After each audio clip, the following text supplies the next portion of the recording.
Hello everybody and welcome into the NOMA Truck Series presented by Manny Rays, live tonight from the Lady in Black. That's right, it's Darlington Raceway for the Blue Ridge Auto Group Throwback 200. Thank you all so much for tuning in. You are watching Austin Green on PGR eSports. Well, qualifying is complete. Drivers are getting gridded up as we get this race ready to get going. Let's get right down trackside and get into tonight's starting grid. Justin Parham takes the pole here tonight as he puts down a 29.168. On his outside, it'll be Mark Beverly in the 55 truck. David Traylor back in third. Matthew Fritz in fourth. It's going to be Zach Stevens and Jake Bustos back in row 3 with Kenneth Redinger in 7th. Jay Stinson in 8th. Jeremy Beal 9th and Joey Hickox rounding out your top 10. Dylan Paws back in the 11th spot with Haas Beverly sitting in 12th. Moving on back to row number 7, it's going to be Sam Boutwell alongside Jonathan Herbert. Brody Benty will start tonight from the 17th spot. Robert Gray in 18th. Chase Greer in 19th. And John Buwalda rounding out your top 20. Last but certainly not least, it's Pete Dillon in the 50 truck. He rounds out your 21-car field here tonight. Taking a look at the race info again, it's the Blue Ridge Auto Group Throwback 200 here for the NOMA Truck Series. The distance going to be 130 laps. That'll get broken down into three total stages with 2 stage breaks. One at the end of lap 30, the second one at the end of lap 65. And as always, 75% fuel, 4 sets of tires, including the one that you start this race on.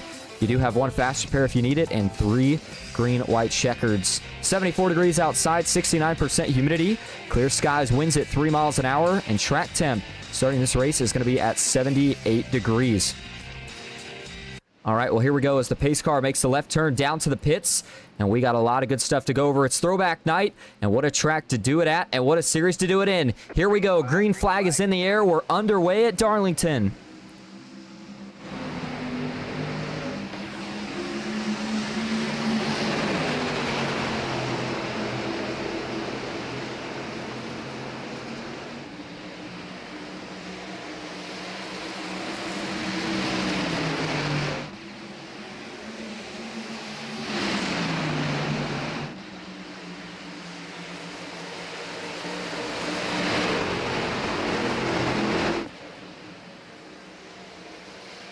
Lap 1 in the books, and it goes to the 19 of Justin Parham. Just about everybody quickly single file here, and that's going to be kind of the theme of the night. Restarts. Oh, well, just as I say that, caution's out. Big trouble further back here for a few drivers. Trying to find out exactly all who was collected. I think Haas Beverly was one of them. Yes, he was. Chase Greer appears to have been involved as well as the 11. Major damage. That's Dylan Paws. As you can see, that left front is destroyed, and this was something that clearly happened coming off of turn 4, and looks to me like the 11 must have tagged that inside wall pretty hard as smoke out the back, so that's going to be his first fast repair, and, well, only fast repair for that matter, gone here within the first lap of this race. All right, let's go back and take a look at it as the pace car will get the field grouped up and get ready to get things restarted here. So this actually doesn't happen quite off of turn 4, which is a little bit surprising. Watch it from TV1 view first. Dylan Paws riding alongside the 8 of Chase Greer. You wonder if maybe this event actually starts in front of him here and he runs into it. Yep, exactly what happens. So this event in of itself actually starts with the 22 of Haas Beverly, which does happen coming off of turn 4. Watch the cockpit view. Haas Beverly, he's going to get really, really loose. Cold tires just trying to get on the throttle, and once the back end starts to come around here, tags the outside wall, and then as he's trying to straighten it up, accidentally oversteers back onto the racetrack, and when he does, that just leaves absolutely nowhere to go for Dylan Paws, Chase Greer, who run pretty much flat into his passenger side door. Watch this from the TV3 view and kind of show you what I'm talking about. Normally when this happens, the truck will stay down, but right there, kind of just barely touches the back end. He's okay, but then when he comes back up, fortunately it makes the incident a whole lot worse, although obviously nothing Haas Beverly can do. He's just trying to keep that truck from making the impact with the first wall and then just trying to get it back under control after that point. Yeah, it's a big, big hit. You see Dylan Paws kind of gets wedged, and then Chase Greer gets kind of wedged behind the 11. And Haas Beverly takes the brunt of that impact in the right side door. He may be okay. I'm not sure if he'll have to use his fast repair yet, although it was certainly pretty heavy contact. But, man, that's a big hit. Doesn't even look like they really had much time to even slow down. Dylan Paws or Chase Greer, that is. As we'll give you one more view of this here from the onboard view of Dylan Paws. Watch this. He's going to see it. But unfortunately, when he sees it, not really much he can do as it happens so late. Gets on the brakes, but at that point, just not going to really matter that much. So as we go back live, up front, Justin Parham still being scored as your leader. He led the Well, the first green flag lap, the only one that we've ran so far. Mark Beverly in second, David Traylor back in third, Matthew Fritz fourth, Jake Bustos fifth, Kenneth Redinger in sixth, Zach Stevens back in seventh, Jay Stinson in eighth, Joey Hickox in ninth, and Jeremy Beal rounding out your top 10. Well, as we get ready to go back green, do want to take a moment to talk about some of the schemes that we have here tonight. As again, it's throwback night, so everybody had a chance if they wanted to design and run a throwback paint scheme. And for Jay Stinson, and by the way, we do have comparisons of who these are going to represent. If I get any of them wrong, I do apologize. I'm a NASCAR fan, but I'm not the oldest NASCAR fan, so there may be a couple of these schemes that I don't recognize, but this one seems to be one that I do recognize, and that is at least a throwback to when Brad Keselowski ran this scheme, which might even have been a throwback to when Rusty Wallace used to run a very similar scheme. But either way, Jay Stinson was actually the paint scheme contest winner, and coming in second in that mix was actually his teammate, and that was Chase Greer, who we saw get involved in that first wreck. As you can see, Chase Greer a bit further back there as he tries to get grouped back up with the rest of the field, but that is a throwback that he's running to, I believe. Again, I'm not sure. Again, I'm not the oldest NASCAR fan, and this was one of the legend days, 28. I can't remember exactly who that was. Either way, it's a good-looking scheme. And so Chase Greer did bring home second in the race, at least the race for the paint scheme, if you will. And he'd like to get second or first in the race here tonight, but still a lot of work to do, as it's going to be a battle of endurance, and we are not even close to the end of stage one just yet. Again, that'll be at the end of lap 30, so it's going to be 25 to go here in stage one. Back into the Geico restart zone. Green flag back in the air for the 19 of Justin Parham and the 55 of Mark Beverly. What a restart for Justin Parham. He's easily going to take the lead here down into turn number one. That's where things have a tendency to get a little bit tight, though. You can see everybody has to kind of slide up to the outside wall, while at the same time still leaving room for each other to make it off of turn two right here. And oh man, Keith Prince, he almost got into that outside safer barrier coming off at two, but he was able to stay just off of it, gets a good run, gets clear of the outside. And so now as everybody gets back to single file formation here off of turn four, Mark Beverly, he's going to start going to work here on trying to see if he can maybe make a pass on this 19 truck here early on here and try to take the lead for the rest of this stage. Mark Beverly right now, he's got himself up a few positions, or excuse me, doesn't have himself up any positions, but he already had a great qualifying effort. And so he's looking to see if he can continue that trend of a good run that he put together the last few weeks, but especially last week. Job he was able to do, the comeback that he was able to have in that race. See if he can have more of the same here tonight. 8 of 130 complete. By the way, if you're just tuning in, certainly appreciate you being here. And do let me know if you're interested in chat who your favorite scheme is out here tonight. Again, we'll be looking through just about all the throwbacks as long as we get time for all of them. Mark Beverly, of course, running a throwback as well in that 55 truck. We just had a chance to kind of look at him briefly. And then David Traylor running a throwback to himself and the car that he used to run. I believe it was some kind of, I know it was a cart. I'm not sure if it was a dirt cart or an asphalt cart. So David Traylor, you know, that scheme would mean a lot to him if he could find a way to get to victory lane in that truck here tonight. So there's that yellow and black 54 machine. And then can't forget about the 33 of Zach Stevens. He's got a throwback here again to one of the Legends cars. Another good looking paint scheme. And you know, the coolest thing about throwback night is that everybody's got a different car that they want to throw back to, right? And it just depends on who you root for, what cars you thought looked good. Some guys like to kind of base it off of their favorite paint scheme. Others like to base it off their favorite drivers. Brody Bensey's doing a throwback that's not necessarily all that old. I mean, this is a throwback to the 22 of Joey Logano when he ran this paint scheme, which again was not all that long ago. That's the driver out of New Philadelphia, by the way, running in the NOMA Truck Series. Not his first race, and not his first season either, but certainly would like to see if he could grab a win as he went winless last season. Looking to see if he can change the tides this year. Justin Parham, big moment right there off of 4. You saw the back of that truck wiggling as he was trying to get as much momentum as he could off the corner. Works out pretty well, though, as he's going to be able to drive off into turn one by extending that lead just a little bit over Mark Beverly. And I think what's really kind of interesting here is notice what Beverly did right there. And watch this. He's got to run. Will the 55 take a peek into turn 3? Yes, he will. There goes Mark Beverly. He's going to look to the inside. Not quite enough to make that move work, but what I was just getting ready to say is at least what was interesting in that last corner was that it seemed like Mark Beverly actually decided to run a little bit higher, especially as they got to the middle portion of the corner. And so by Parham getting down too soon, he had to kind of lift just a little bit sooner getting off the corner to make sure that that truck was able to stick. Does a better job that time, and Beverly's not able to close the gap. But then for Mark Beverly, that move he tried to make in 3 and 4, that's really all you can do, at least at this point in the race when you're not going to try anything too crazy aggressive. And so for Mark Beverly, the idea was, 3 and 4, you can kind of run 2 different lanes, the inside and the top. 1 and 2 is a setup turn. You're not really going to make a pass besides on a restart for the most part. You might see a couple here and there, but the general idea is you're not making a pass in turn 1 and 2 unless you're just trying to set it up again for either the backstretch or maybe set yourself up to try to dive off and get clear into turn 1. But it's just too narrow, kind of a one groove set of corners. But over here in 3 and 4, a little bit slower, a little bit more to work with. I think that's where we could potentially see some of the passes being made here tonight. 14 laps complete now as they cross the stripe this time. Again, stage 1 ends at the end of lap 30. So that puts us with about 17 to go. Jay Stinson in 7th. He's up a spot from where he started. Already mentioned that he was the paint contest winner. Jeremy Beal in the number 7. HendrickCars.com. Chevy Silverado. He currently sits up a spot from where he started as well in that 8th position. And then Zach Stevens currently back in 9th, down 4 positions from where he started this race at. But, caution, trouble. Looking for where the trouble's at here. Mark Beverly has crashed. Oh, man. That's big time mistake from one of the trucks that showed a ton of speed early. Doesn't look to be any damage on this truck rather. I think that might mean he just had a spin, maybe looped it around by himself or had a little bit of help. Either way, he's going to get away pretty lucky here if he doesn't indeed have any damage, which, like I said, it doesn't look like he does. So let's go back here and take a look at what brings out your second caution of the night.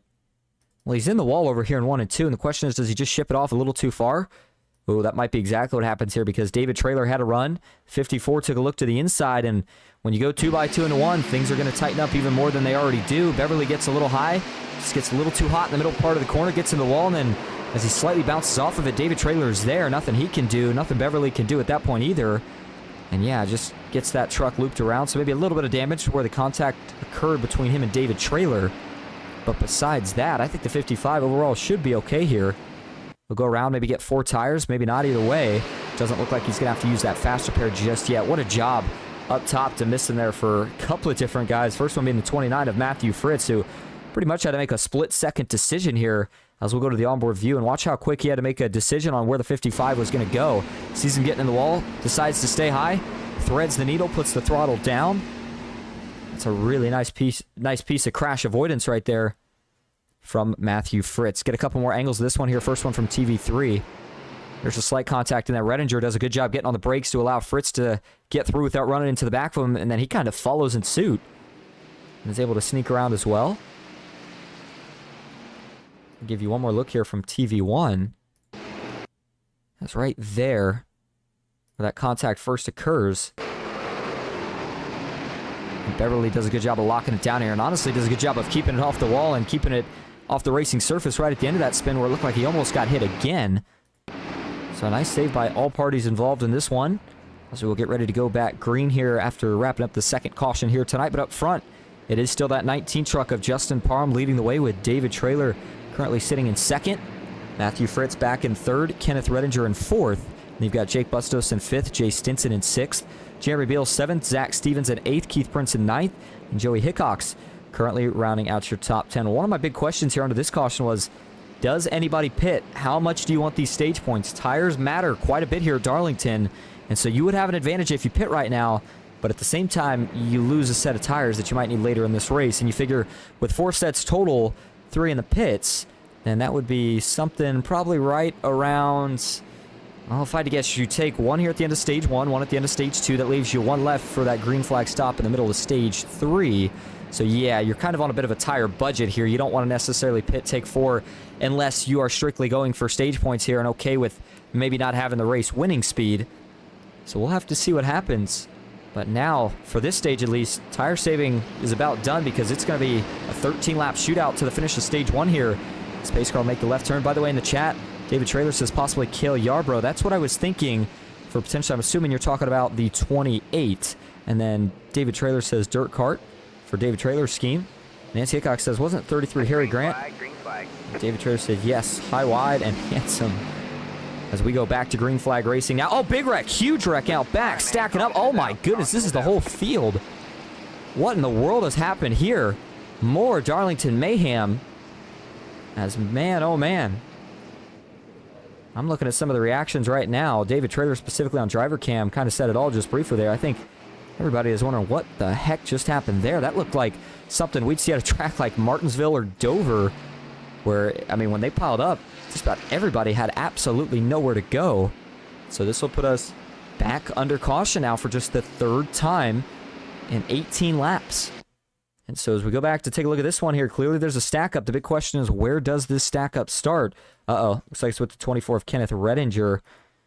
Some issue when he tried to fire that truck as they got back into the restart zone. So let's go to his cockpit first. Does he just miss a gear? I think he's going to forget the downshift. That's what it is. That's exactly what it was. Yeah.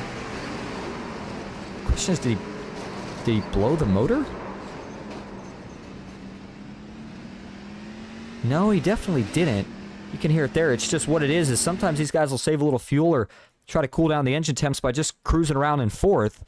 And I see this every once in a while. This is my guess, at least, as to what happens here. He forgets to go back to second before they get to the restart zone. So when he's running at that low of RPMs, it's going to take that truck a long time to get up to speed.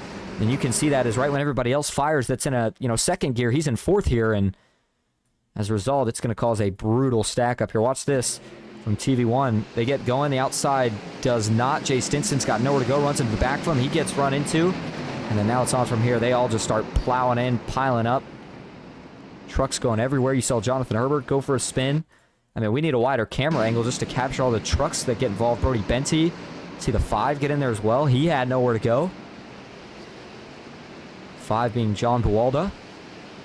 And so they all do eventually get back rolling. I'm not sure how bad the damage is for most of these drivers, but there certainly were a couple that took some pretty big hits here, because you got to remember, the further back they get, the faster they were going before they arrived on scene and made contact here. Looks like Joey Hickox, who's in the Dale Earnhardt throwback, he's got some damage as well. So another big mess here early on that leads to more damage for more cars, and at this point you start to wonder who's got fast repairs left, and if you do, you're going to probably need it. And all things considered, Redinger kind of got away relatively unscathed with the way that wreck had started. Unfortunately for the 33 of Zach Stevens, not so lucky here. Let's go back and take an onboard view with Zach Stevens through this one. And that was, let's back this up a little bit more to where it all starts. Let's watch. He's going to have nowhere to go when this happens. Puts the hammer down, and then sees the stack up, gets on the brakes, gets driven into, lifts the rear tires up, spins him around, then he's going to get tagged a few more times before he hits the inside wall. And that was the 50 there, sliding in at the last second as well of Pete Dillon. They all get back rolling. He'll be the last one to leave the scene. All right, well, we're going to go ahead and try this again. Pace car working right now with the lights off, so we're going to be getting ready to go back green as it's working onto the backstretch right now. And it's going to be, looks like now, about a 9-lap to go restart here in stage number 1, where we've had, again, quite a bit of trouble trying to get things going here. Once we get into a long green flag run, things clean up here, but so far, guys struggling early as David Traylor in that 54. You can see he's got a little bit of damage there on the right front of his Toyota Tundra. We'll see if it affects him here. Justin Parham still squeaky clean and still the man who's led just about all the laps, if not all of them, so far here tonight. All right, here we go. So it will indeed be a 9-lap shootout here to cap off stage number 1. No more tire saving now. It is officially go time. Here we go. Back into the Geico restart zone. Let's see if everybody gets fired this time. Green flag in the air, and yes, they do. It's the 19 of Justin Parham, though, who gets the best restart out of your top 4. And he will quickly pull out to a lead as David Traylor, Jake Bustos are going to go side by side through turn 1 and 2. If you're the 74 here, you're fighting really hard to just stay even, but he's not going to be able to do it. He's going to have to let David Traylor go. The 54 is going to take that position. Jake Bustos is going to tuck him behind, tries to give Traylor a push to get him back up to the leader. Let's see if these two Toyota teammates, I say teammates, I'm referring more to manufacturer teammates in this case. David Traylor this season running on Grandstand Racing. Jake Bustos not running on any team at all. So besides manufacturer teammates, these two both running to try to make it into the playoffs and for a championship. But, I think Jake Bustos, so we've had a chance to interview him, and he is, I'll tell you what, that's one of the guys in the series who they understand racecraft probably better than anybody with. Most of the time, it's better to be conservative and be smart than to try to be aggressive and make the winning move, whatever you want to call it. And in this case, Jake Bustos, it might have worked out well because David Traylor has just about got to the back bumper of Justin Parham yet again. By the way, David Traylor is one of the drivers that we have carrying an onboard camera for us here tonight. As we hop in the cockpit, let's hop on the driver cam as well. And watch the different approaches here. And actually, let's break down a lap for you here at Darlington. I know we talked about the two grooves earlier, but how about what it actually looks like from an onboard view of a driver who's actually running it? So here we go. We'll start at the start-finish line as they work out of turn 4 right now. Front straightaway here is going to be a little bit slower than the backstretch. Biggest reason why is because over here in turn 1, this turn is a little bit bigger, a little bit wider of a radius, and a little bit faster than 3 and 4. Notice the line they have to run. They dive it in, maybe get 2 tires just below the apron. You got to check up a bit in the middle once you get up to the wall, and you arc it back down to try to get a big run on exit. Down the backstretch they go. This is where they reach top speed before they get a little bit on the brakes once in a while, but for the most part, they should just be letting off here into 3 and 4. And this is where you can run different lines. Some like to run a diamond approach, as Parham just did. David Traylor trying to wrap the bottom. You can also try to stick to the high side. That is what a general lap looks like here around Lady in Black, Darlington. And if you look at the speeds, I mean, for a track that's just over a mile in length, they're pretty impressive in of themselves. As watch when they get on the Boeing back straightaway here, the speed that Justin Parham will pick up is, ooh, he got really loose right there. That almost opens the door for Traylor, but he will not duck out. 177 miles an hour before they check up for turn 3 all the way down to mid-130s. All right, so as we continue to keep an eye on these two, we are now going to be coming to 4 laps to go here in stage number 1. By the way, stage 2 going to be about the same length, at least once they go back green for it. And so everybody that's got good speed here in stage 1 has got to be feeling good about stage 2. By the way, Kenneth Redinger, involved in that last wreck, has tried to make his way back to the front, but looks like right now he sits in 11th. We'll see if he tries to do any sort of track flipping or track position flip strategy, or if he just tries to get these positions back the hard way. The other racing going on right now is a battle for that 7th position, right now being led by the 7 of Jeremy Beal. Dylan Paws in 8th, and then Robert Gray in 9th. And they'll start to get a little bit of spread here. But up front, the top 4 continue to battle it out here for who is going to be the stage winner. They'll be coming to 2 laps to go in the stage this next time around. Parham looks pretty good right now. He's got enough of a gap that as long as he doesn't make a mistake, it's going to be really, really tough for David Traylor to try to make a move on him. Talked about Jake Bustos, who's been up here, but how about Matthew Fritz for Venom Racing? He has now made his way up to that top, well, kind of the top battle. Not quite in the podium just yet, obviously, but 2 laps to go. Here we go. What you got? David Traylor, he's going to try to push the pace of that truck as much as he has all night. Got to be careful. You don't want to get a Darlington stripe if you don't have to just yet, although the 54 with some damage. Now he's going to duck out. Traylor had the momentum, but he had to maybe check up just a little bit. He's going to stay to the inside, though, here into turn 3. Nothing doing. He'll have to try to get back up in line, but here comes a run from Jake Bustos on the outside. Can the 54 slide up? Yes, he does. Here we go. White flag in the air for stage number 1. Justin Parham leads into turn 1. David Traylor, no momentum yet, but he's going to work up into the middle of the corner a little bit later. Watch for a good exit from this 54. He gets that, but Parham's able to get a pretty good exit as well. Final time down Boeing backstretch here. Can David Traylor make one more move into turn 3? He's not going to look to the inside here. He's going to try to follow, maybe look for a run on exit. Can he get the truck to rotate? Not enough. Gets a little loose on exit. Justin Parham with enough momentum. He will take stage 1 at Darlington. As they work back into turn number 1. Caution is out. Again, that is a scheduled caution for that stage break. Rounding out the podium, though, here is going to be David Traylor and Jake Bustos. All right, well, as everybody gets checked up, regrouped, they're all going to go ahead and make a pit stop for 4 tires and fuel. We're going to take a quick break as well. When we come back, we'll get an interview with your stage 1 winner as Grandstand Racing continues the charge early in the season with another stage win. Stick with us. We'll be right back at Darlington.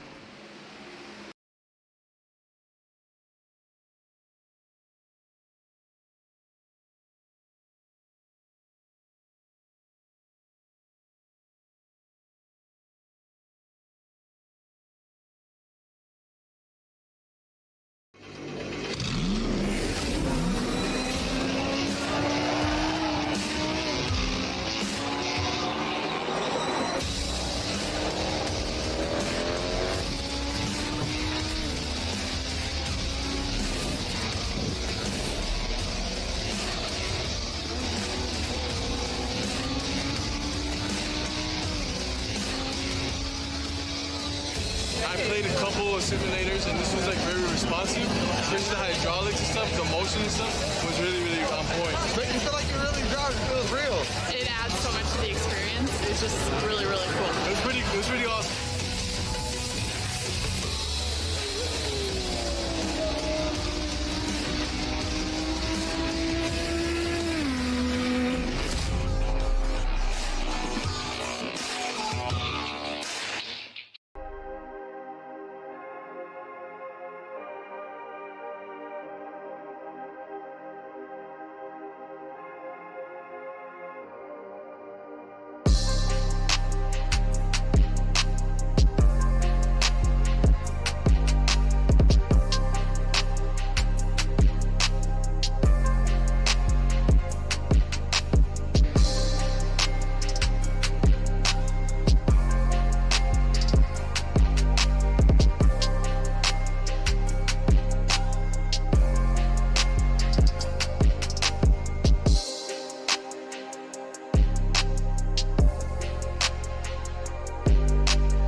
Green flag is in the air. We are racing.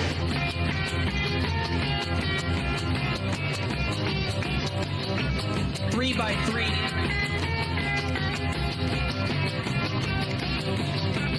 Almost all trouble. Around goes Alex Hill. On into the outside wall goes Hill. They're wrecking big time out back. We're not going to throw a caution.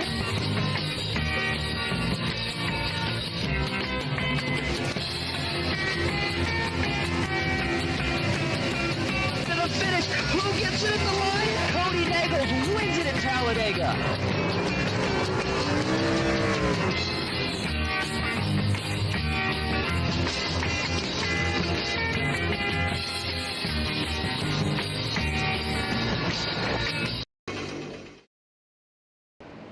Welcome back to Darlington Raceway with the Blue Ridge Auto Group Throwback 200 here for the Manny Rays NOMA Truck Series. All right, well, with Stage 1 complete, drivers have completed their first pit stop. Let's bring in your Stage 1 winner here, Justin Parham. Hey, Justin, this is Austin up at the booth. You got a copy? Yeah, I got you. Well, you got the Stage 1 win, man. What a job. Looked very, very good out in front. How's the truck feeling so far? Well, I'm not doing bad down in 3 and 4, but I'm just getting really tight in 1 and 2. I was struggling there at the end. Well, we saw a couple cautions early. How did that kind of change the way you wanted to maybe get a feel for Stage 1 to set yourself up here for Stage 2? Well, I mean, it allowed us to save our tires a little bit for to have a little more tire at the end of the run. But I don't know. It's probably going to be more of the same in the second stage. Probably going to be a lot of cautions if I had to guess. Well, we'll have to see how it pans out. Hey, thanks for talking to us, Justin, and congrats on getting that Stage 1 win. All right, thank you. All right, there you go, Justin Parham. He thinks there's going to be a couple more wrecks, and again, I think I would agree depending on the way these restarts go. It seems like that's when things are the sketchiest. You know, now that we're on fresh tires again, these first couple laps, you got to worry about spins due to cold tires before they get up to pressure and temperature. Drivers are able to really start to find that grip. All right, here we go. As they work their way off of turn 4 back into the restart zone, green flag is back in the air at Darlington. Good restart for Justin Parham. He will lead them off into turn number 1. David Traylor tried to stay on the inside. By the way, it doesn't look like he got a bunch of that damage fixed. I would have thought he would have been able to get a little bit more fixed, but that's not the case. As we look at the blimp cam now, as they all work off of turn 2. Does everybody keep it clean? Yes, they do. So far, so good. As they rocket down the backstretch here, still getting up to full pace. As they now work off into 3 and 4. Fanning out a couple different lines. Ooh, Jay Stinson. Boy, he almost got to the wall, it looked like right there. Haas Beverly, the 87 of Jonathan Herbert, they're 2x2. They get off of turn 4 nice and clean. And the first lap here in Stage 2 is in the books without incident. Oh, man, the 7 really wiggling around right there. That was Jeremy Beal, as he had a lot of pressure out back from Matthew Fritz. Did a really good job, though, of making sure that he could hold on to that car. Truck, if you will. So now, as they work off into turn 3, he'll have himself just a little bit of breathing room. By the way, I know we mentioned it, but I want to mention again that the end of stage number 2 will be at lap 65, which is just a few laps under 30 when we went back green, now that we've ticked off a couple, of course. By the way, we still do have a couple more paint schemes, throwbacks, that we want to get to here tonight. One of them was one of the trucks that we saw spin early. Didn't want to talk about it then. Felt like the moment wasn't right, but Haas Beverly throwing it back to Buddy Baker's The Gray Ghost. That's a really, really good looking scheme for Haas Beverly with the silver and the black. A little bit of white there, but he's still got the Asphalt Outlaws Racing logo on the front. And right now, by the way, he is back up a position from where he started after he did have that trouble early. That's good news there for Haas Beverly. I know we went through just about all the rest, and so the only one that leaves is the Venom Racing driver, Matthew Fritz, who currently sits in 9th, and he is running a throwback to Jimmy Johnson, one of his low schemes, and that was a scheme that you really didn't see that 48 run much if any. I mean, I know he ran it at least once, obviously, but certainly not the scheme that you saw a lot of times on that 48 being the lows. And then, of course, once he moved on to the Ally paint schemes when that sponsorship switched over. But for Matthew Fritz, it's a really good-looking paint scheme. He's got the Venom Racing logo on the back, still sporting the Manny Rays logos. And, ooh, 3 wide here. Hold your breath. Just a few spots up. Back to 2. Oh, trouble. We had one spin here. Hold on to it. I believe that was Kenneth Redinger. Yes, it was, the 24. Driver out of Reading, Pennsylvania here. Can he save it? He did, and he's going to get back on the track. A little bit of damage there just in front of the left rear wheel. And you got to think that was maybe what initiated this spin was however that contact occurred. Let's back it up, take a look. So this is going all the way back here to turn number 3. And what happens here? Does he just get... Is there some contact? There would have to be. Yeah, as he starts to try to come back up. Not sure if he got loose off the 2 or what. The 7 is coming down a little bit, and the 24, I don't think, realized that he was running down, and just a little bit of contact there. No harm, no foul. Neither driver really at fault there. Just 2 guys going for the same piece of real estate. As back up front we go. Justin Parham still leads the way. His teammate David Traylor is in second. And then how about Keith Prince? He now has himself up to that 3rd spot. He's up 12 positions from where he started this race at. Jake Bustos in 4th. And then Jay Stinson in 5th, but not for long. He's going to actually try to take this spot. Or excuse me, Dylan Paz was in 5th, but Stinson's going to take this spot as he now moves himself into 5th. Matthew Fritz back a spot just behind right now. He's in 7th, trying to get around the 11 there of Dylan Paz. He's not going to be able to do it this time. We'll see if he backs off. Maybe tries to set it up again here for 3 and 4. And if you're Justin Parham right now and David Traylor, I mean, look at the gap that they have created over the rest of the field. I would almost think as a driver at this point, maybe you try to simmer down, save some more tire. There's no point in going at it too much, but obviously that's easier said than done and easier to say for Justin Parham because he's got the lead. He says, yeah, that's fine. Let's just sit here as we run and just keep running all the way through the stage, whereas David Traylor, even though it's a teammate here, he knows he's going to potentially have to get a little bit racy if he wants to get around that 19. But I think for now, both of them are content on just trying to run a relatively set pace, try to save just enough tire to make it to the point where they can start to really push what they've got. Again, the end of the stage set for lap 65. And so now we have approached 20 laps to go when we cross the line next time around here in stage number 2. And I wouldn't expect any... I don't believe... Yeah, no, I don't think they're going to have to pit here in stage number 2, especially with it being the same distance as stage 1. Now, stage 3, they're definitely going to have to make at least one stop, and you figure that stage lap-wise looks like it's going to be about 55 laps. And so they should be good to go. I said 55, actually. It's going to be, 65 laps that they're going to have to do in stage 2, but you count the cautions, and then that makes it more towards 60. So, yeah, I would think it'd probably be a one-stop in stage 3. That'll be the first chance that they have to try to get down on a very, very tricky pit road that makes up Darlington. You'll have a chance to actually see that here as we'll go to the cockpit view for the rest of this lap around here. This is Matthew Fritz, and try to notice on the inside here, I know the scoring tower might kind of be in the way, but notice when he works out of turn 4, you see that yellow line? That leads to the pits. It's kind of a weird pit road here. You can't wait till you're coming off of turn 4 to try to dive down. You'll never make it. You pretty much have to get on the apron and start trying to slow down the second you get into turn number 3. It's Matthew Fritz. You see the cat in the picture there, the cat man. As we go back now a little bit further back in the field, looks like Mark Beverly has retired from this race due to an issue. Not sure what exactly happened to the 55. I know he got in a wreck earlier, but it didn't seem like he got a bunch of damage. Not sure if he was involved in that second one, what the case was, but almost have to believe it was some sort of technical issue that maybe led to Mark Beverly having to retire prematurely here tonight. Zach Stevens currently running in 20th. He is struggling to find speed after winning just a couple weeks ago at Kentucky. But now that he's got that win, he knows he's locked in, so all he's got to worry about now is trying to see what more, or I guess I should say how much more momentum he can build for the rest of the regular season. And here's the 3 of Joey Hickok. Still quite a bit of damage on this truck. I mean, this thing looks like it is hurting right now. And kind of noticed this not just tonight, but some of the series that we see Joey in, such as the Asphalt Outlaws Racing Truck Series, Xfinity Series rather, that he's been having some internet issues, it seems like, at least with all the blinking that's going on. And you hate to see it because we know how good Joey is. In fact, he got the win last night at Daytona in the Asphalt Outlaws Racing Xfinity Series, but man, it's been really hurting him here with trying to deal with these internet issues just about every single race, it seems like. And it seems like he's kind of dealing with more of the same here tonight, as he's actually going to lose a lap right here to the 19 of Justin Parham, who's going to dive to the inside. Will David Traylor follow? Yes, he will. The 3 is going to get into the outside wall as Traylor and Parham both get by without any issue. Down the back stretch they go. David Traylor has been hanging right around that same 0.3 of a second gap behind his teammate since about the start of this stage.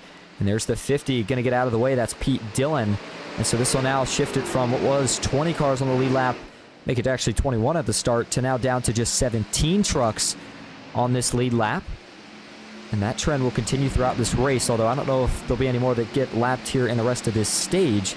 because as it stands right now, you can see the next lappers on the track map there. You got to go all the way up to 16th and 17th position, which are just now working their way off of turn 4 as the leaders are just now getting into turn 3 as those two are crossing the start-finish line. So again, don't think that there's enough laps left here on the stage for them to get to those two, but we'll see. As Parham, ooh, big moment right there. He had a big slide off of 4. He was trying to, again, just keep the throttle down. And he, you know, don't get me wrong, he may not be getting pressured as much as he could be, but whenever there's a truck that's in your mirror, it always puts a little extra pressure on you. And oh, look at this. Man, that was a big run by David Traylor, who all of a sudden looks like he's ready to push the pace here a little bit. Can the 54 find a way around the 19? Man, he almost was able to catch his teammate sleeping right there.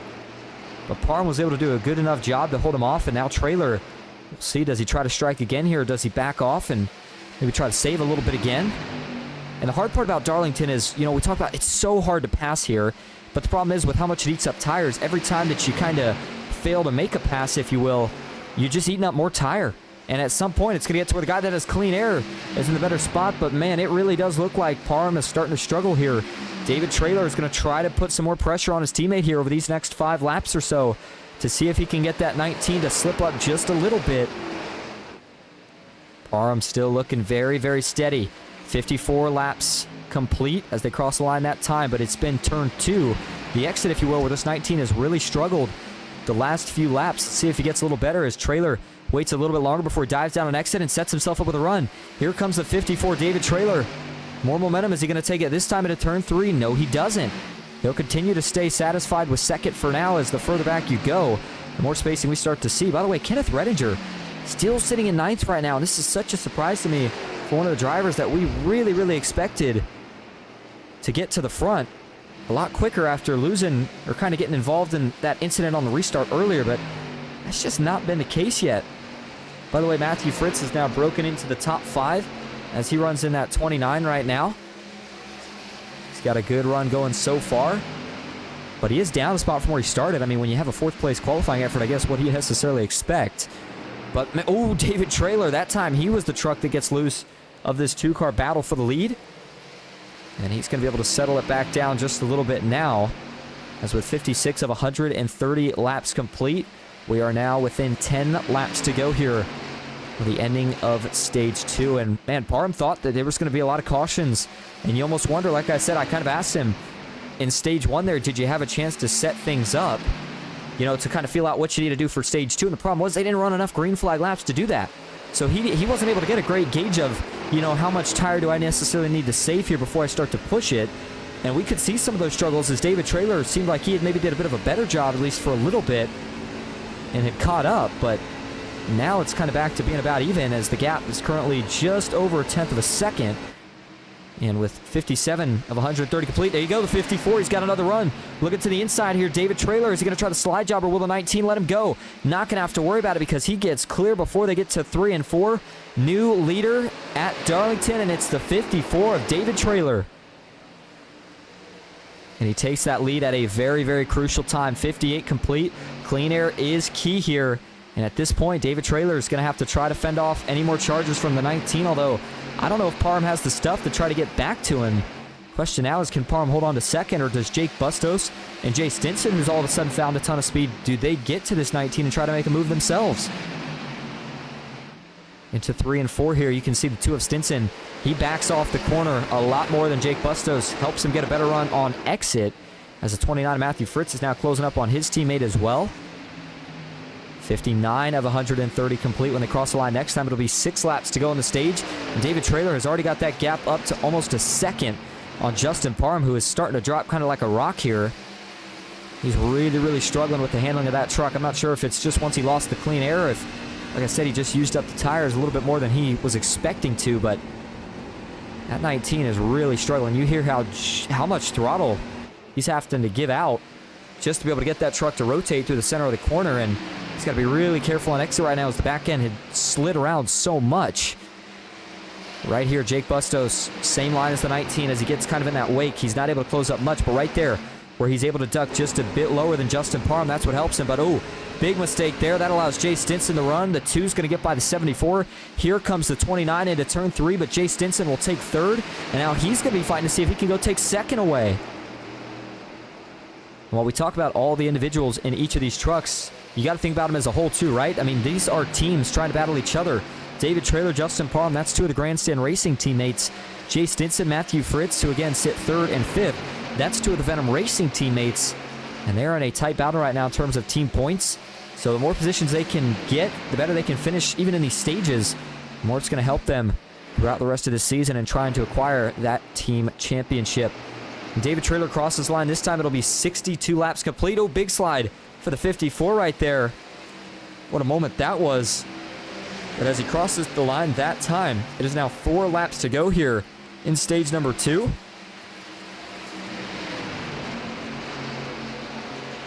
Justin Parham still holding on for all he's worth. The 2 of Jay Stinson has closed that gap. He is now knocking on the back door, but not close enough to make a move as of yet.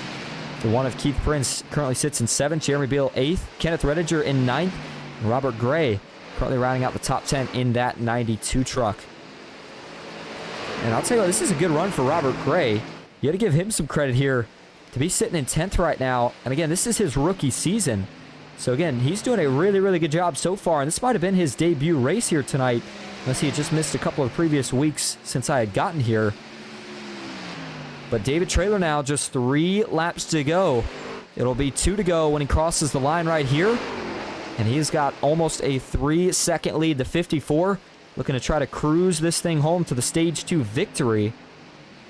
Again, Grandstand Racing did take Stage 1, but it was Justin Parham who took it. And right now, Parham has fallen back to 3rd because Jay Stinson was able to make that move. He got clear of the 19. Can Parham hold on to that last podium spot, or is he in danger of falling another position? How about Dylan Paz? Boy, where did the 11 come from? Late speed here in the run, as he's up 6 from where he started, and he might have a chance here to potentially go up and take the 4 spot away from Jake Bustos. They're coming to the final lap here in stage number 2. David Traylor off into turn 1, no contest. We're going to look a little bit further back where all that battling was between Dylan Paz and a few others here. The 1 of Keith Prince. Right now he runs behind the 11. He had a lot of guys behind him trying to take that position, but it looks like they've all single file back out. Dylan Paz is going to look for one more spot here as he dives to the inside, down the back straightaway into turn number 3. Is it enough for the 11 to hold even here through 3 and 4? He's on the inside. He's on the inside. Almost some contact as he gets up the track. Will it be enough? David Traylor, by the way, wins the stage. Stinson brings home 2nd, Parham in 3rd. And Jake Bustos, indeed, he does hold on to that 4th and final spot. I say 4th and final spot, but holds on to that 4th spot that he was battling Dylan Paz for. As there's the stage caution. So again, as they get grouped back up, they will all come down to the pits for 4 tires and fuel. We're going to take another quick break, and when we come back, we'll talk to your Stage 2 winner. Stick with us here at Darlington.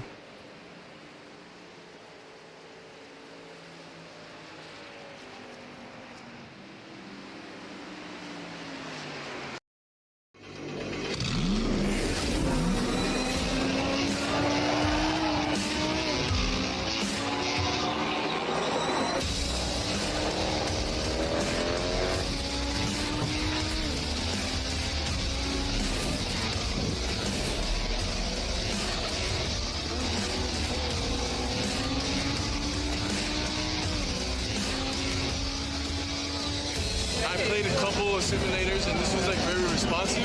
Especially the hydraulics and stuff, the motion and stuff was really, really on point. But you feel like you're really driving. It feels real. It adds so much to the experience. It's just really, really cool. It was pretty awesome.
Green flag is in the air. We are racing.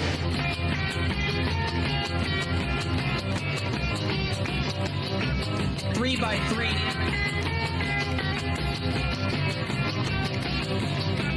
Almost no trouble. Around goes Alex Hill. On into the outside wall goes Hill. They're wrecking big time out back. We're not going to throw a caution.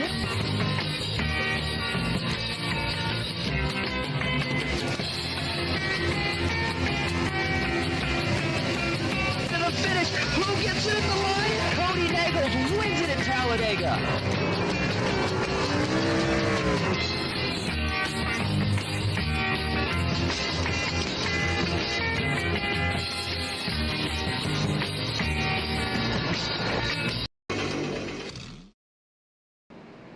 Welcome back to Darlington Raceway, now officially over halfway in the Blue Ridge Auto Group Throwback 200. Stage 2 winner was the 54 for Grandstand Racing of David Traylor. Let's see if we can bring him up here for a quick word before they go back green. Hey, David, this is Austin up in the booth. You got a copy? Yeah, I got you, Austin. Well, man, so far you've got a good run going. It's been pretty much you and the 19 that have seemed like you've been the fastest two trucks on the track so far, but Stage 3 here, things are quite a bit longer, almost double the distance. What's the mindset here? Honestly, I hope it goes green. I think based on that last run, I feel like I've got one of the strongest long-run trucks here. I love the way this track races. It can be loose or tight, depending on how you drive it, which kind of fits my style here. So hopefully just keep it under me. They're going to be fast back here. The speed's going to pick up a little bit now that we're racing with the checkered. So we'll see what I can do. Well, initially, I thought there might have been slight concern over that damage on your right front. Could you feel it all when you were out in front? Not really.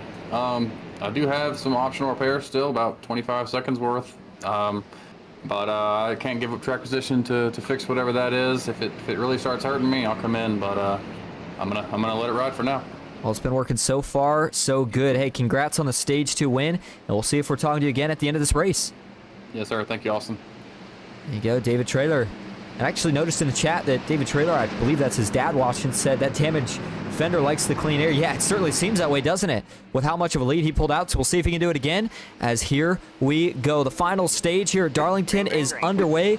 Green flag is in the air. 60 laps to go. David Traylor gets a great restart immediately. He'll get away, and he said he hopes it goes green. Well, the biggest question here is going to be, can they keep it clean on this first lap of the restart?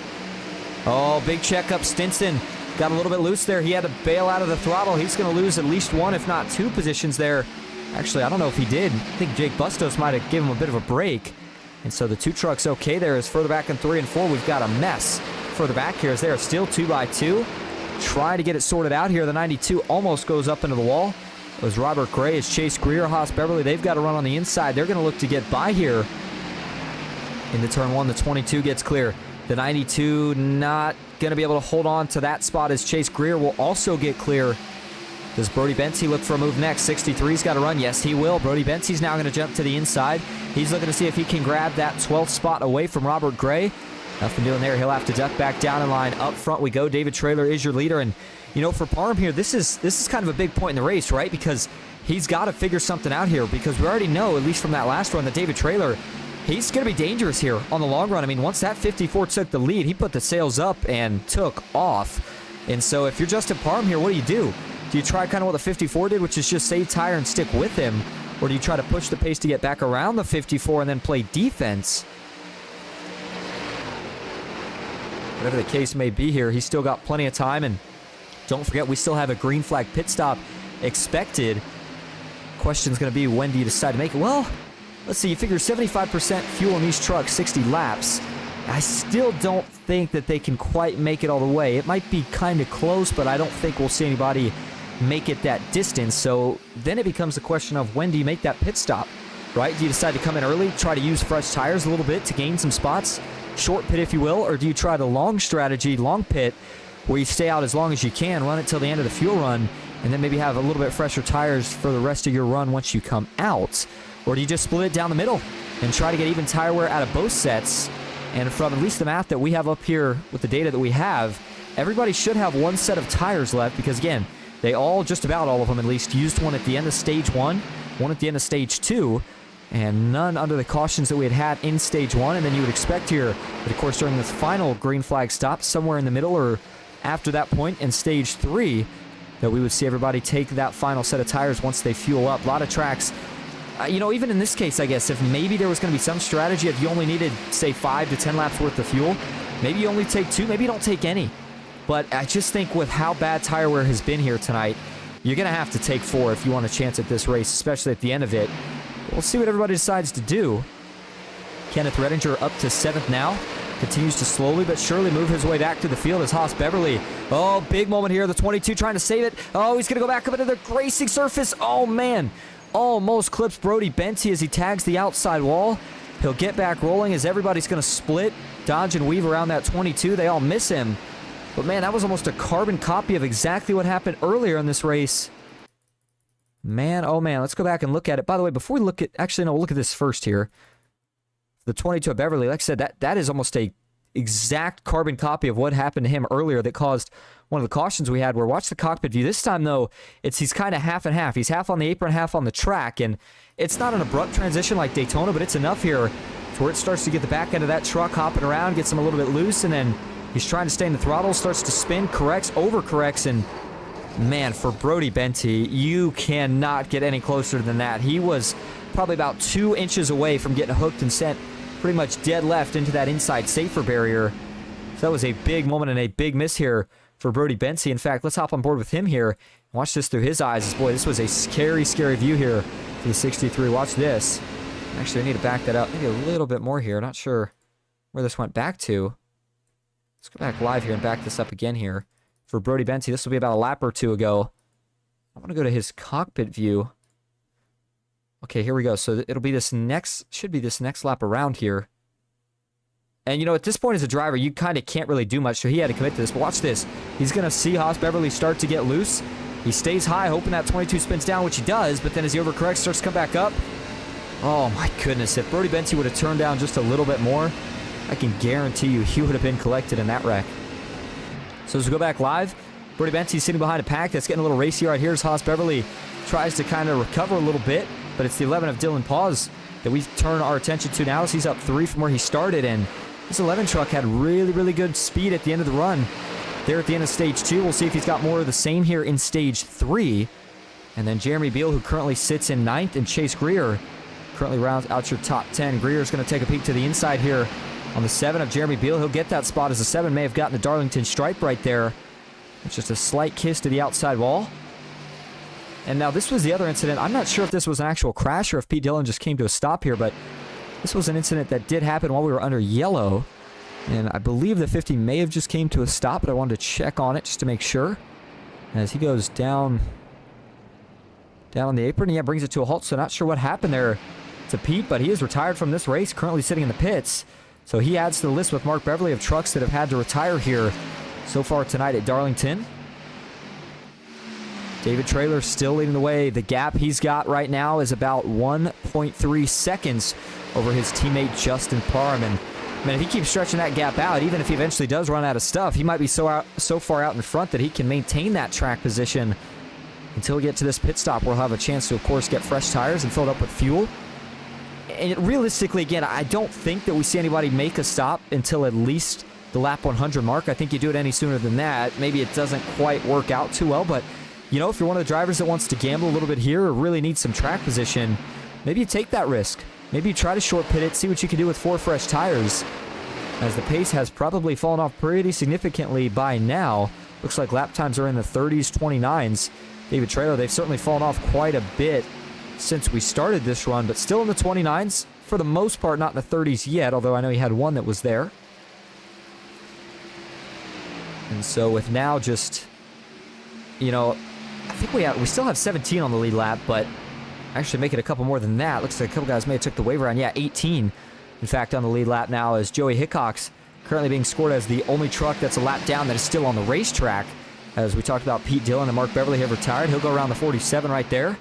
That's Sam Boutwell, who we haven't had a chance to talk about here tonight either. So we'll take a moment here to stop on the 47.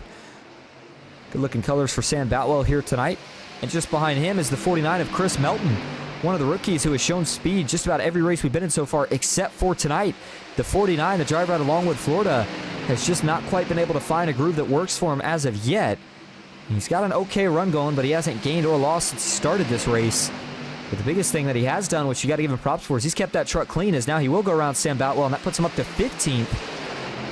But what I was getting ready to say is, blinks around just a little bit there, is, you know, keeping a truck clean here at Darlington is kind of a statement in and of itself, and it can pay dividends once we get towards the end of one of these races, because if you got a clean truck, you know that you're going to have good speed, especially if we were to get a late restart, which it seems like we see oftentimes in races like this. But with a field here tonight just below 20 trucks, and now that everything's gotten spread out, I don't know that we'll necessarily see that. Now, if we go to the, not necessarily just the track map, but even if you look out the windshield here of David Traylor, notice there are no lappers right now anywhere in sight. The closest one is the one that's currently sitting in that 18th spot, and as he works his way just now crossing the start-finish line, David Traylor here is just now going into turn 3. So I don't know if he'll get to these lappers before we get to the pit stop, but maybe it could be a concern after the pit stop. As if we go further back, the next big group after that would be this group right here that is, looks like 14th on back. Jonathan Herbert leading that little group, but Chris Melton here is looking to set him up to potentially make a pass. That 49 is going to try to make as many passes as he can now before we get to a point where he makes his final green flag stop. And we talked about that you don't get a chance to practice making it to the pits here, at least not in stage 1 or 2. So this is kind of the first opportunity that drivers have to go down to the pits. Granted, you can practice before the race, obviously, but the point I'm trying to make here is with it being a tricky pit road, you got to be mistake-free here, especially if you're David Traylor, who's got almost a 3-second lead over anybody else. I mean, this should be probably the slowest pit road entry he's had all season. Just try to make sure you get in without getting a speeding penalty, without missing the commitment cone. And then when you leave pits, don't get a speeding penalty going out. Don't get an unsafe pit exit. Just mind your P's and Q's here. Do everything right. And I think at this rate, he is in great position to win this race if it continues to go green. Kenneth Redinger, who we talked about was slow on working his way back to the front, has since picked up the pace. He is now up to 3rd, up 4 from where he started. And all of a sudden, the 24 seems like he has found some life here, as now he's tracking down the 2 of Jay Stinson. Sits about 3.5 seconds behind his teammate who leads this race. That's David Traylor, but if you're right on board here with Jay Stinson and look out the gearbox, that 24 is getting bigger and bigger in his mirror, and you almost wonder if Redinger can get around the 2 here soon enough. I know we still got that pit stop to worry about, but does he have enough speed to potentially go up here and try to track down his teammate David Traylor with just 40 laps to go in this race? By the way, 40 laps to go with the times they're running. That's not that long here. Again, track is only about 1.3 miles in length, and with the speeds they run, those laps are going to go by here pretty quickly. Because once we hit that lap 100 mark, that's when I would expect to potentially see the first signs of pit stop activity. David Traylor, though, with the way he's running right now, he might be one of those trucks that goes on the strategy of just staying out as long as he can. As I don't know if there's a point for him necessarily pitting early, as fast as he's running and as big of a gap as he's got. But Redinger's closed it up to 3 seconds, as that now puts Redinger half a second behind Stinson and then half a second closer to his teammate than he was just a couple laps ago. Chase Greer getting in a little bit of a battle here with Keith Prince. As Keith Prince, again, he is in the... Actually, let's get you a better view of that before we talk about it. The Deaf Awareness Month paint scheme. We saw him run it last week, running it again here tonight. And, Chase Greer gets in the wall. Hold on to it. The 8 really loose as he tries to save that truck. Looks like he will. He'll jump back in the line. It's just ahead. Keith Prince is going to set up a move here on Justin Parham. By the way, Justin Parham has now fallen, really 7 spots since he started this race. It has been a struggle for the 19 here since the end of Stage 1. He did okay for most of Stage 2, but just seems like the speed has kind of gone out of this truck. I'm not sure if it's just he's been using too much stuff up. We'll see if he can maybe try to flip the way things are going right now based off the pit stop. So right there, the 7 of Jeremy Beal got a Darlington stripe there and going into turn 3 as he just got a little bit tight, got up the track and tapped the outside wall. But man, David Traylor, he is on rails right now. He's already got a win this season. But remember, this is a driver that didn't get the championship in this series last season, but he is not a stranger to winning a Truck Series championship, as he got the job done over in the Asphalt Outlaws Racing Truck Series last season. And you got to think that confidence is playing a part in the fact that he's already won 1 this season and now potentially could take number 2 here tonight. If he keeps at the pace that he's got going right now, 95 of 130 complete, as we are just about a handful away now from hitting that lap 100 mark. David Traylor continues to be the fastest truck on the track. Well, for the most part, I guess Redinger's actually got him beat just a little bit right now. Let's watch the lap times here. Kenneth Redinger, let's look at the last three. Redinger's laps have been a 30.7, 30.7, and 30.9. Compare that to David Traylor, 30.7, 30.8, and 30.9. So Redinger maybe just a little bit faster right now, as that was a 31 that time around for David Traylor, and it looks like that was a 30.9 for Kenneth Redinger. So Redinger maybe just a little bit faster, but still has a lot of gap to make up, as Stinson, is probably not going to necessarily just let him go. And Jay Stinson, I mean, to his credit, I know we said that the gap is pretty big in of itself at 2.5 seconds, but he hasn't just completely gone out of the question just yet. I mean, Jay Stinson trying to hold on here, but I just think maybe he started to use up his stuff. Redinger, though, who maybe saved a lot of tire here to make this late charge.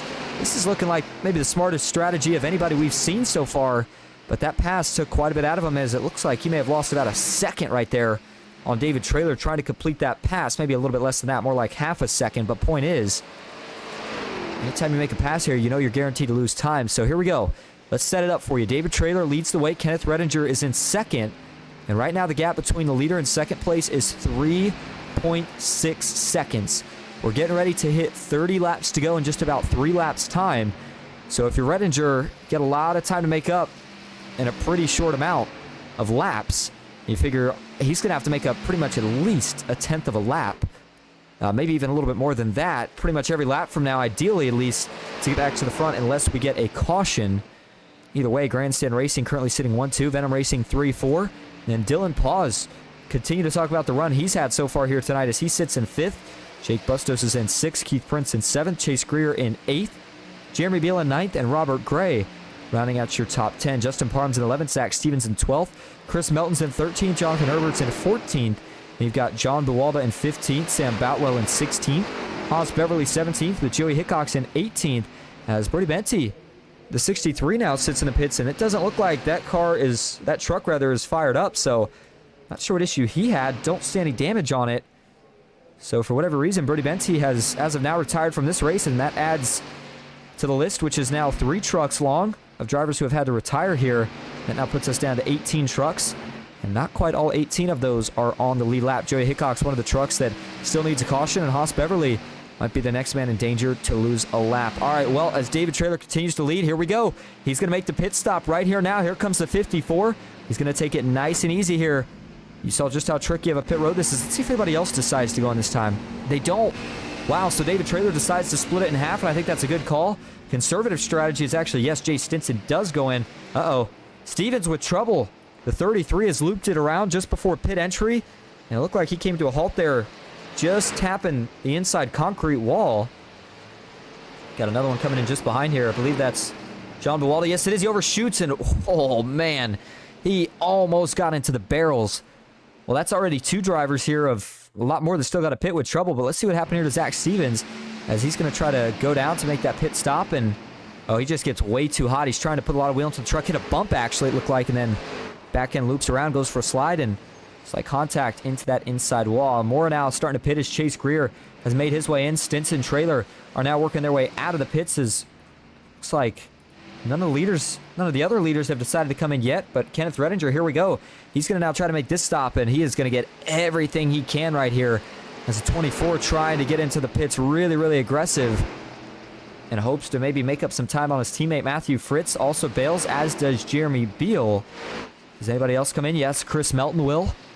And so as the 49 comes in, Jonathan Herbert, looks like he is he going to dive off here? Well, he starts to arc it up. No, he won't. Herbert stays out, so it's going to be about another 4 drivers that decided to bring it down to pit that time. Dylan Paws will stay out on the racetrack to see if he can get a lap led right here. And he actually did get that last lap technically led. Question is now, when will he go in? 103 of 130 complete. As the pit stops continue to cycle out, we're going to take one final break. We'll go side by side. Stick with us for the finish here at Darlington.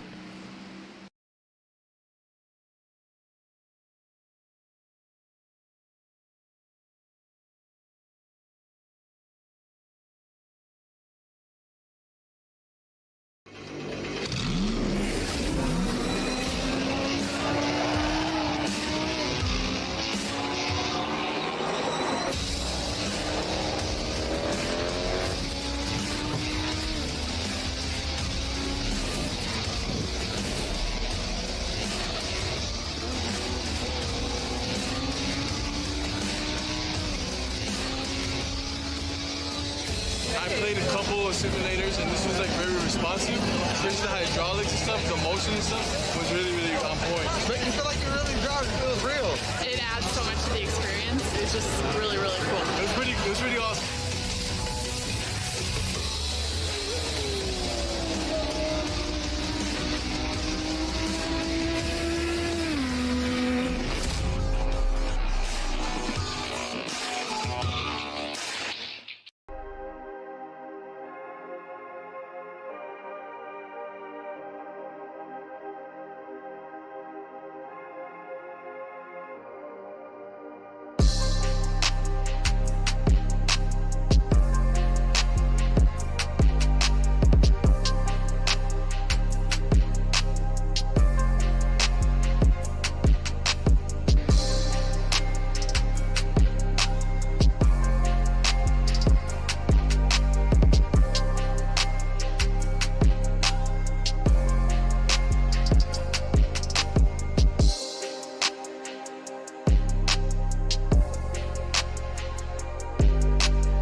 Green flag is in the air. We are racing.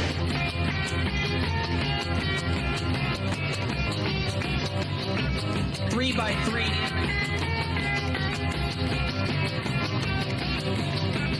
Almost no trouble. Around goes Alex Hill. On into the outside wall goes Hill. They're wrecking big time out back. We're not going to throw a caution.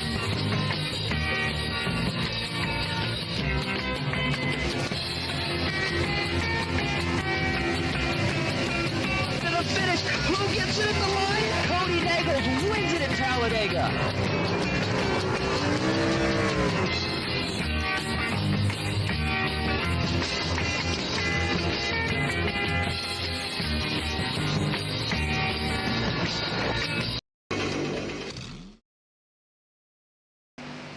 Welcome back to Darlington Raceway, closing in on the end of the Blue Ridge Auto Group Throwback 200. Out front is the 54 of David Trailer, at least in terms of the pit sequence. Not yet, he's not, though, because Dylan Paws currently still has that position. Not for long, though, here, as Sam Boutwell is going to go by, because the 11's in the pits. David Trailer will as well. And so I'm not sure if the 47 had already made his stop or not. Either way, David Trailer close enough here where he's going to be making this pass really, really shortly. And there he goes. Oh, man, the 33 of Stevens. Big moment right there off of turn 2. Looks like he's going to save it. And so he'll merge back up and get around the 47 as well. And now that does officially hand the lead over to David Trailer, who is over 5.5 seconds in front of the next closest truck, which is Jay Stinson. Now that gap might close up a bit because Stinson's actually on the same tires, but it might close up a little bit between some of the drivers that went in a little later. Oh, Boutwell gets in the wall. Now he gets onto the apron. Can he hold on to it? Looks like he does. Will the 47 bail and go to the pits? No, he doesn't. He decides to stay out even after that contact. You already saw a little bit of damage here on the left side. And just going to even it out a little bit with that hit on the right side. But David Trailer, with just 20 laps to go at this point, all he can ask for is that this thing stays green the rest of the way. And he can pretty much leave it on cruise control. Now, before, I do want to talk about one more thing. Actually, I guess it'd be 2 to 3 more things. It's first off, the upcoming schedule for the NOMA Truck Series. After tonight, we're going to head to Iowa next Saturday for 175 laps. That'll be the, oh, caution's out. Caution is out. Trouble right around Kenneth Redinger. I believe that was Sam Boutwell who looped it around. Yes, it was. So before we talk about that, let's go back to full screen here as, boy, this is going to shake things up. David Trailer, look at the reaction. That says it all. He cannot believe it. He knows he had this race won, and now that the caution comes out, oh, man, that's going to change things up. And you know what makes this even more tough for David Trailer right here? It's the guy that spun, that brought out the caution. Actually, both involved were 2 of his teammates. Sam Boutwell, one of the Grandstand Racing drivers, he can't believe it. I mean, he's still just holding his head right now like, what in the world just happened? And so let's go back and find out just that. Boutwell had just got into the wall and almost lost a lap before. Let's see what happens here. Is there some contact, or does he get into the corner? Oh, my goodness. Boy, I don't know if Redinger saw something that shot him up in the wall or if he just got way too hot into the corner. And the reason I said this is weird, so before I break this down, let's go to the onboard view. Watch Kenneth Redinger right here. Oh, yeah, no, the reason Redinger gets in the wall is because he sees that 47 coming up, right? And for Sam Boutwell here, watch the steering inputs. Oh, yeah, Boutwell just misjudges the turn there, I think, trying to get in. And I think Boutwell was realistically just trying to stay out of the way. But unfortunately, like I said, he just gets in way too shallow and gets up the track right as Redinger tries to go by. And that causes the collision. And boy, whenever it's friendly fire like that, it makes it all the much worse. And I'm sure those two not too happy with each other, even though it was an accident at the same time. It's going to cost them damage and potentially track position as Redinger. You see that right front wobbling around a little bit. That is going to bring any chance he had of winning this race most likely to an end here. And actually, it looked like it was wobbling around initially. I can't tell from here if it actually is. It may not be as bad, although you see the left front there falling off. So, yeah, not good news for Kenneth Redinger here. And so, as he'll have to come in to get any damages repaired. Yeah, there you go. You can see the right front hopping around right there. Give you one more look at this here before we go back up front to talk about a few things. And yeah, Boutwell, I mean, at this point, it's just Redinger's trying to get high enough to where he doesn't get in this accident, hoping maybe Boutwell can turn down. That's why he gets into the wall first. But just with the amount of speed he had and already committing, it just wasn't really going to matter in this case. So as Boutwell goes for a slide here, luckily nobody else gets involved. As it got close, that truck was in the middle of the track, and Beverly, Chase Greer, all with, evasive maneuvers to miss it there. Certainly prevented that wreck from being a whole lot worse than it was. Looks like Jake Bustos playing a little bit of strategy here, and a couple drivers are, because you got to remember, there's some drivers here that just pit before that caution came out, such as Dylan Paz, who this is big for them. Big opportunity right here, especially when others don't have tires anymore, although David Traylor, I wonder if maybe he did. He brought it down to the pits. Either way, I said 4 tonight. I'm wondering if maybe they had an extra set here. Yeah, they did. Sure enough, that's why. Okay, so everybody actually had 5 sets here tonight. So yeah, everybody had an extra set laying around in the pits here. That's why some of them went in to take it under this caution, as we're going to go back green with, I believe, about 14 laps to go. Now, as they do get ready to go back green, I want to go back to what we were just briefly talking about before the caution came out, which was the upcoming schedule. Next week, we head to Iowa, which is the first and only real short track of the season, if you will. And then it's off to Dover, followed by Talladega for the last race before we head to the NOMA doubleheader. And then off to the round of 16, which will be at Texas, Kansas, Nashville. And then the round of 8, Chicagoland, Las Vegas, and Miami, followed by the championship 4 being at Old Atlanta. And then the other thing that I do want to mention is what points we're looking like as we worked our way into this race here tonight. And as it stands, and again, these points are based off of the race last week, so everything being updated. Justin Parham, currently your points leader. Zachary Stevens 2nd, Kenneth Redinger 3rd, David Traylor in 4th, Jay Stinson in 5th, Chase Greer 6th, Mark Beverly 7th, Sam Boutwell 8th, Christopher Melton in 9th, and Bill Hales rounding out your top 10 in points for now. Grandstand Racing leads the team battle. Venom Racing is in 2nd. Asphalt Outlaws Racing is in 3rd. Moose Knuckle Motorsports right now sits in 4th. And then MNT Motorsports sits in that final spot of the team championship in 5th. All right, so here we go, setting ourselves up for what is going to be a 14 lap to go restart. And that front row is 2 guys that are really hungry for a win. Jake Bustos looking for one. And the 11 of Dylan Paz, boy, this could be a breakout win for him if he could find a way to get it done right here. He's on the inside. That's not necessarily the preferred lane.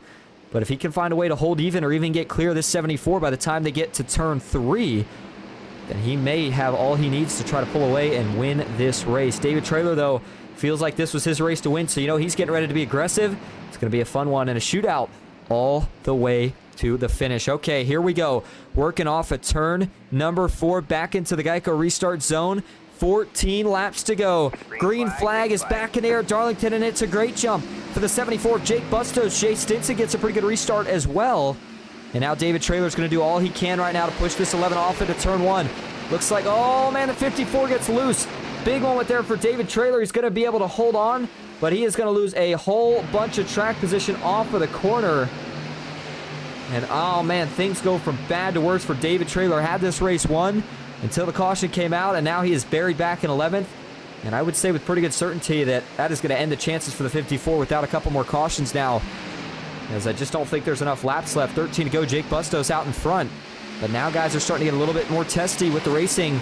Off into turn 1 and 2. More side-by-side battles, but now it starts to single file out just a little bit here. Further back, we got one in the wall. That's pretty heavy contact. I believe that was Sam Boutwell again. Yes, it what? Nope. Take that back. That was John Bawalda. As the 22 is going to spin. Haas Beverly goes around on the backstretch. No caution yet. He's going to come to a halt as he's going to try to get that 22 truck backfired and rolling. Yes, he does, so we'll keep it green. Let's go back, take one brief look here. What happened to Haas Beverly? He's coming off a 2. Does he just get loose? Yeah, he does. Just gets loose. And boy, I'll tell you what, this got really scary for a moment. Watch this car as it goes down the back. It gets light right when he turns it back the other way. Watch the right side of the truck. Oh, man. That thing started just briefly to lift before it's going to set back down right here. And then he backs it into the inside wall. John Bawalda with some trouble here as well. The 5 truck already with a lot of damage from that contact where he got into the outside wall. And then as he's working around to the pits here. Uh-oh, I know where this is going. Oh, no, he just misses the pits, so he just decides to bring it to a halt. Thought he was going to hit the barrels. Nonetheless, now we turn our attention back up front. Jake Bustos leading the way. Coming to 10 laps to go. Dylan Paul's the closest truck in chase. Sits about 0.3 of a second back. What can Dylan Paul's make happen right here? He's got to dial in here because each and every lap, you know you're going to get less and less tire. And he's trying to find a way to see if he can get up there and get this pass done before he runs out of laps. Jake Bustos, though, right now at least, looks like he's able to be much more aggressive on entry to the corner, although Dylan Paul's that time a little better on exit. He'll close the gap this time down the backstretch on the 74, gets it down back to just under 0.3 of a second. Off into 3 and 4, Jake Bustos hugging the bottom. Dylan Paul's running a little bit more of a diamond. Now he gets a little bit more momentum off of turn 4. He'll close it down to 0.2 of a second off the front stretch. And these two of the trucks that have shown glimpses of speed pretty much all night, but now that they find themselves out in front with really nobody else in contention for it right now, it's about half a second back to the next truck after that 11, so it really is just a battle between these two for the win. And you wonder, Dylan Paws, as much as he wants this win, what would he do if he gets there? Does he try to make the pass clean? Does he use a little bit of that front bumper? Or does he try something crazy like the video game move that we've seen in real life before here? I say the video game move. Maybe deem it the Larson move, where you try to get up on the outside wall and just full throttle it. Not quite the way Ross Chastain did at Martinsville, but certainly something we've seen in the Cup Series here before. But Dylan Paws, he is really heating up the back bumper now. Looking to the inside. Here goes the 11, trying to make a move on Jake Bustos. This could be for the win. Can't make it happen that time. Dylan Paws is going to shuffle back into second, and now you got to watch out because here comes the 2 of Jay Stinson, another one of the trucks that has been lights out just about all night, had top 3 speed all the way until that caution. Now he's showing that he still has it. Dylan Paws continues to try to catch Jake Bustos making a mistake here. The 74 has just not flinched yet. Another look to the inside here through 3 and 4. A little bit deeper that time. Dylan Paws drives it into the corner just a little bit further. And he's got to try to stay even. If he can hold with this 74 and get a side draft down the front stretch, that might be all he needs. He's got it. He's got it right here. He's got the side draft. Is it enough, though, to get clear into 1? No, it's not. Jake Bustos is going to pinch the nose of the 11 off. He'll get back to the top of the racetrack, and now Dylan Paws is going to fade just about a 10th through the middle of the corner. On exit, no gain, no loss. Jay Stinson has now arrived on scene, and you wonder if the battle in between these two has made them overuse their stuff, and what can Jay Stinson do as we're coming to just 5 laps to go at the Lady in Black with the Blue Ridge Auto Group Throwback 200. Who's going to get the win here tonight? Remember, Jay Stinson, he already won the paint scheme contest. How cool would it be if he could win the race on top of that? And a lot of bobbing and weaving going on right now between these top 3. They're pushing that limit just a little bit further each time. How high up can you get without hitting the wall? How quick can you put the throttle down without getting tight off of turn 2? Oh, Dylan Paws gives him some bumper. Dylan Paws gets into Jake Bustos. Is it enough to get to the inside? He does. Can he hold even?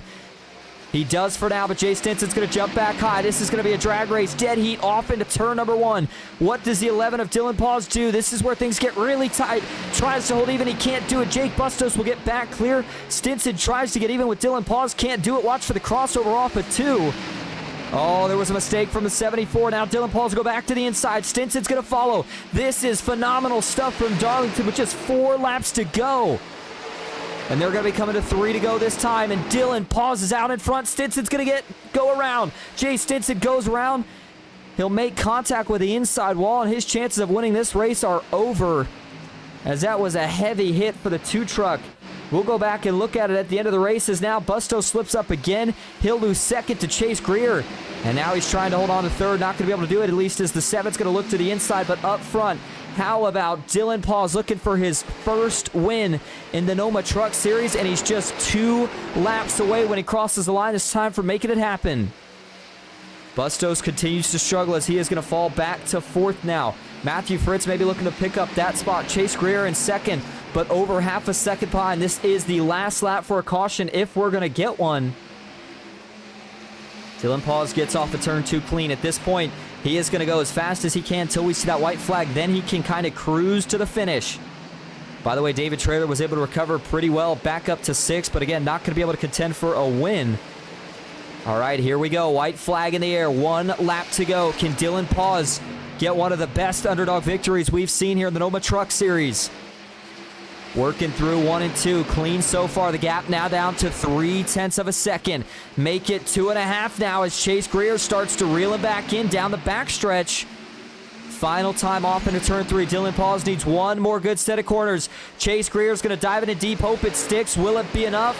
Not quite. How about this? Dylan Paws off of turn 4 is going to get his first win. He wins the Throwback 200 at Darlington. One of the greatest underdog wins that I have seen in my time at NOMA.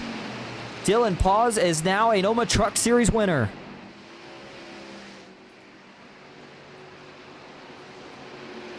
And man, I'm telling you what, Darlington does not disappoint. I've had a chance to broadcast this track a few times over the last couple weeks, and every single league, every single race has been absolutely phenomenal. And the racing that we saw between those top 4, top 5 over the course of those last 5 to 10 laps was some of the greatest racing that we have seen this season. Dylan Paws is going to bring it around to burn it down, so we'll go ahead and let him do that as we read off the results here tonight. Dylan Paws, again, is your race winner, first win of the season, as he'll now lock himself into the playoffs. Chase Greer finishes 2nd, Jeremy Beal 3rd, Matthew Fritz in 4th, Jake Bustos 5th with David Traylor 6th, Chris Melton in 7th, Zach Stevens 8th, Robert Gray in 9th, and Justin Parham rounding out your top 10. Bringing home 11th here tonight, it's Keith Prince, Jay Stinson for Venom Racing in 12th. And you've got Sam Boutwell in 13th, Jonathan Herbert in 14th. Haas Beverly finishes in 15th, Brody Benty in 16th with John Buwalda in 17th. Kenneth Redinger in 18th, Joey Hickox 19th. Pete Dillon rounds out your top 20, and Mark Beverly rounds out the field tonight as he finishes in 21st. All right, before we go grab your top 3 for interviews, I do want to go back and take a look at this move here by Dylan Paws and all the chaos that kind of ensued around it. So we're going to have to back this up a couple laps right here. But it all started, I mean, the 11, he was getting aggressive with the 74, and he had to do it. Jake Bustos was trying everything he could to hold him off, but here we go. This is where things all kind of happened right here, was in 3 and 4. Watch the 11, he's got a big run. He's going to send it in deep, hope it sticks. It does. He gets clear, makes the slide job work. Bustos is going to try to cross him over, and in the process of doing so, there's some contact between the 2 and the 20, or the 74. And for Jay Stinson, boy, that was a massive hit into the inside wall. That ended his chances after having great speed pretty much all night. Again, watch this hit for the 2 truck. As you can't run from that inside wall. Again, that's a pretty big hit. But then up front now, Dylan Paws, he sees him racing out back, and he gets away to a bit of a lead here as Chase Greer, Bustos get off to racing into 1 and 2. Bustos is going to slip up a couple positions here. And as he fades from there on out, that allowed Dylan Paws to walk away with it. Again, this is his first win in the NOMA Truck Series. All right, we're going to go get your top 3 in here for interviews. Stick with us. We'll be right back at Darlington.